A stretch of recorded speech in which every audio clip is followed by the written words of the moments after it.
এইটা লুট করে সারানি ভারতবর্ষ জিএসটি জরিয়ারে ডিজেল পেট্ରୋଲ ଗ୍ୟାସ୍ ଜରିଆରେ ତା ଚାଉଳ ଡାଲି ମସଲା ତେଲ ଖାଇବା ତେଲ ଜରିଆରେ ଲୁଟ୍ କରିସାରିଲାନି। এইটা କ'ଣ ସମର୍ଥନ କରିବେ? ଏ ମୁଲାୟମ ପୁଅ କାମ କରୁଛି ଜିତିବ। ସୋନିଆ ଗାନ୍ଧୀ ରାହୁଲ ଗାନ୍ଧୀ ପ୍ରିୟଙ୍କା ଗାନ୍ଧୀ କାମ କରୁଛନ୍ତି ଦେଶ ପାଇଁ ଜିତିବେ। ଇଏ ୟା ଦୟାରେ ଜିତିବେ। ତେଣୁ ଯେଉଁ ଦଳ ଲୋକଙ୍କ ପାଇଁ କାମ କରୁଛି କଂଗ୍ରେସ ଦଳ ସ୍ୱାଧୀନତା ଆଣିଛି ସ୍ୱାଧୀନତା ପରେ ଯାହା ଭାରତବର୍ଷରେ ହେଇଛି ଏ ଓଡ଼ିଶା କାହା ଟଙ୍କାରେ ହେଇଛି ହୀରାକୁଦ 50% ଜଳ ସେସନ୍ ମମତା ପଣ୍ଡିତ ନ ହଉ।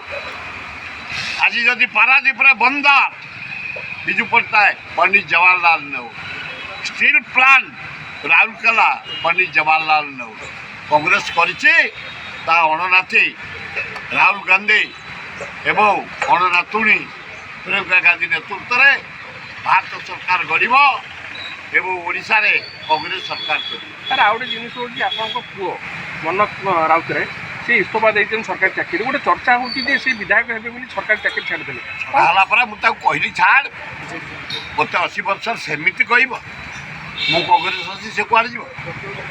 ଆରେ ଯଦି କିଏ ଟିକେଟ୍ ନ ଦେବ କଂଗ୍ରେସ ପାଇବା ସୁନିଶ୍ଚିତ। ଯଦି କଂଗ୍ରେସ ବି ଯଦି କିଛି ଅବହେଳା କରିବ ଇଣ୍ଡିପେଣ୍ଡେଣ୍ଟ ତାକୁ ଯେତେକି ଆଣିବୁ ଆମେ। 50 ବର୍ଷ ଧରି ଜଟଣୀ ଅଞ୍ଚଳରେ କାମ କରାହେଇଛି 42 ହାଇସ୍କୁଲ 13ଟା କଲେଜ 10ଟା ଡାକ୍ତରଖାନା ଅନ୍ୟାନ୍ୟ ଉନ୍ନତିମୂଳକ କାମ କରେ 5ଟା ବଡ଼ ଡ୍ୟାମ୍ ଏବଂ ପ୍ରାୟ 200 ଖଣ୍ଡେ ସ୍ମଲ୍ ମାଇନ୍ ଇରିଗେସନ୍ ପ୍ରୋଜେକ୍ଟ 200 ଖଣ୍ଡେ ଆମର ଲିଫ୍ଟ ପଏଣ୍ଟ। ତେଣୁ ଲୋକେ ସ୍ୱ ଇଚ୍ଛାରେ ଆନନ୍ଦରେ ସେ 4 ବର୍ଷ ହେଲା ବୁଲୁଛି। ଗୋଟେ ମିଟିଂ କରି ବରୁଣେଇରେ ଆମର ବରୁଣେଇ ଯେଉଁଟା ଡିସିସନ୍ ହୁଏ ବେଦରଗାର ବରୁଣେଇ କରୁଣେଇ 5000 ଯୁବକ ଯୁବତୀ ଭାଇ ଭଉଣୀ ଆଦିବାସୀ ହରିଜନ ମୁସଲମାନ ମିଶି କହିଲେ ତମେ ଇସ୍ତଫା ଦିଅ। ସେ ଇସ୍ତଫା କାଲି ଦେଇଛି। ୱେଲକମ୍। ସାରା ପୃଥିବୀ ବୁଲୁଛି ସେ 132ଟା ଦେଶ ବୁଲିଛି। ସେ ଜଣେ କ୍ୟାପ୍ଟେନ୍ ଏୟାର ଇଣ୍ଡିଆର କ୍ୟାପ୍ଟେନ୍। ତେଣୁକରି ସେ ଯେଉଁ ଡିସିସନ୍ ନେବ ପାଠଶାଠ ପଢ଼ି ସାରା ବିଶ୍ୱ ବୁଲିଛି ବଢ଼ିଆ ଆଇଡ଼ିଆରେ କାମ କରିବ। ଲୋକ ତାକୁ କହିଲେ ଇସ୍ତଫା ଦେବା ପାଇଁ ସେ କାଲି ଇସ୍ତଫା ଦିଏ। ସାର୍ ଆଉ ଗୋଟେ ଜିନିଷ ହେଉଛି ଜଟଣୀରେ ଯେଉଁ ଓଭରବ୍ରିଜ୍ ଏବେ ହେଉଛି ତାକୁ ନେଇକି କ'ଣ ସରିଲାଣି କାମ?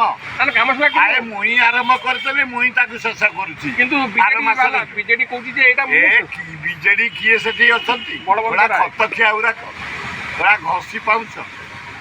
ଏଠି ଯେ ବିଜେଡ଼ିରେ ବୁଲୁଛନ୍ତି ଘଷି ପାଉଛ ସେଗୁଡ଼ାକୁ ଆମେ ହିସାବରେ ରଖୁ। ଆମ ଟାଇମ୍ରେ ଆମେ କରିଯାଉଛୁ। ବରଂ ଆମକୁ ପାଣ୍ଡିଆନ ସାହାଯ୍ୟ କରୁଛୁ। ଫ୍ଲାଇଓଭର ସରିବା ପରେ ଆର ମାସରେ ଇନାଗୁରେସନ୍ ହେବ। 700 କୋଟି ଟଙ୍କା ନେଇଛି ପାଣ୍ଡିଆନ ଜରିଆରେ ନବୀନ ପଟ୍ଟନାୟକ। କିନ୍ତୁ ପୂର୍ବତନ ବିଧାୟକ ସେ କହୁଛନ୍ତି ଆମେ ହିଁ କରୁଛୁ। ସେ କେଜାଣି କୋଉଠି କରୁছে ତାଙ୍କ ନାଁ କୋଉଠି ଦେଖୁଛୁ? ସେଗୁଡ଼ା ଘଷି ଗୁଡ଼ା ପାଉଁଶ ହେଇ କୋଉଠି ପଡ଼ିଛନ୍ତି ସେଗୁଡ଼ାଙ୍କର ନାଁ ଗୋଟା ଅଛି। ତାକୁ ପିଅର ଚିହ୍ନନ୍ତି ସେଗୁଡ଼ାକ ମୁଁ ହିସାବ କରେନି ତାଙ୍କ ନାଁ କେବେ ଧରେନି। ତମେ ତାଙ୍କ ନାଁ ଧରିଲ ସେଗୁଡ଼ାକ ନାଁ ଧରେନି। ଆରେ ଏକାମ୍ର କ୍ଷେତ୍ର 3 ଦିନ ଆଜି ଆରେ 62 ବର୍ଷ ହେଲା ମୁଁ ଲିଙ୍ଗରାଜଙ୍କୁ କାମ କରୁଛି ଭଲେଣ୍ଟିୟର କ୍ଲାସ୍ 7ରୁ।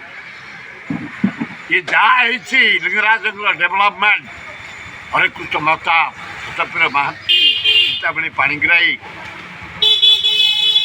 ବିଶ୍ୱଭୂଷଣ ହରିଚନ୍ଦନ ମୁଁ ତାପରେ ଅଶୋକ ପଣ୍ଡା ଆସିଲେ ତାପରେ ଅନ୍ୟମାନେ ଆସିଛନ୍ତି। ଆମେ ଲାଗି ପଡ଼ି ତାର ସର୍ବାଙ୍ଗୀନ ଉନ୍ନତି କରିଛୁ ଆଜି ପର୍ଯ୍ୟନ୍ତ। ମୁଁ ନେଇଥିଲି 20,000 ଟଙ୍କା ଲୋନ୍ରେ ଟ୍ରଷ୍ଟି।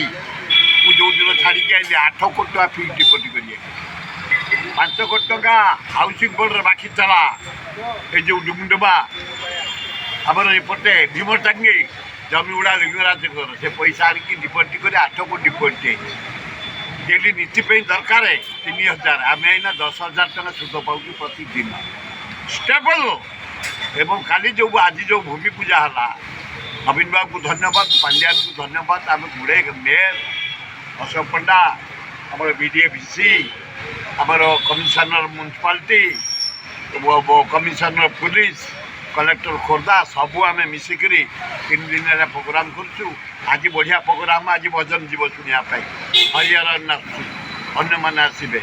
ଲାଲ ଲୋକ ସଜେଇ ଦେଇଛୁ ଏମୁଠୁ ସେମୁଠୁ ବମ୍ବେରୁ ଆଣି ଟେଣ୍ଟ କରିଛୁ ଦିଲ୍ଲୀରୁ ଆଣି ଫୁଲ ଆଣିଛୁ କଲିକତାରୁ ସମସ୍ତେ ଏକଦମ ଗଦେଇ ଦେଇଛୁ ତେବେ ଖାଲି ଯିବ ଏନ୍ଜୟ କରିବ ଲିଙ୍ଗରାଜଙ୍କର ଯେଉଁ ଯଜ୍ଞ ହେଉଛି ଗୋଡ଼ତଳେ ପଡ଼ିବ ଆସିବ। ସାର୍ ଆଉ ଗୋଟେ ଜିନିଷ ହେଉଛି ଆପଣ ଯଦି ଜାନକୀ ପଟ୍ଟନାୟକ ଏବଂ ଜୟନ୍ତୀ ପଟ୍ଟନାୟକ ତାଙ୍କ ଉପରେ ଗୋଟେ ମନ୍ତବ୍ୟ ଦେଇଛି ବିଜେଡି। ଆପଣ ଜାଣିଥିବେ ଯେ ସମୀର ମହାନ୍ତି ସେ ଗୋଟେ ଟ୍ୱିଟ୍ କରି କହିଛନ୍ତି ଜଣେ ମୁଖ୍ୟମନ୍ତ୍ରୀ ଏବଂ ସେ ଜଣେ ରାଜ୍ୟପାଳ ବି ଥିଲେ ତାଙ୍କ ପ୍ରତି ଏମିତି ଦୁର୍ବ୍ୟବହାର। ଆମେ ଏଗୁଡ଼ା କହିବା ଜାନକୀ ପଟ୍ଟନାୟକ ଓଡ଼ିଶାର ଯେତେ ମୁଖ୍ୟମନ୍ତ୍ରୀ ହରେକୃଷ୍ଣ ମହତାକୁ ଛାଡ଼ିଦେଲେ ଯଦି ରାଜ୍ୟର କିଏ ବିକାଶ କରିছে ଜାନକୀ ପଟ୍ଟନାୟକ 1000 ଦିନ 1000 କୋଟିରେ ଆଜି ଶିଳ୍ପ ଠିଆ ହେଇଛି ଜାନକୀ ପଟ୍ଟନାୟକ 37,000 ଲିଫ୍ଟ ପଏଣ୍ଟ ବସାଇଛି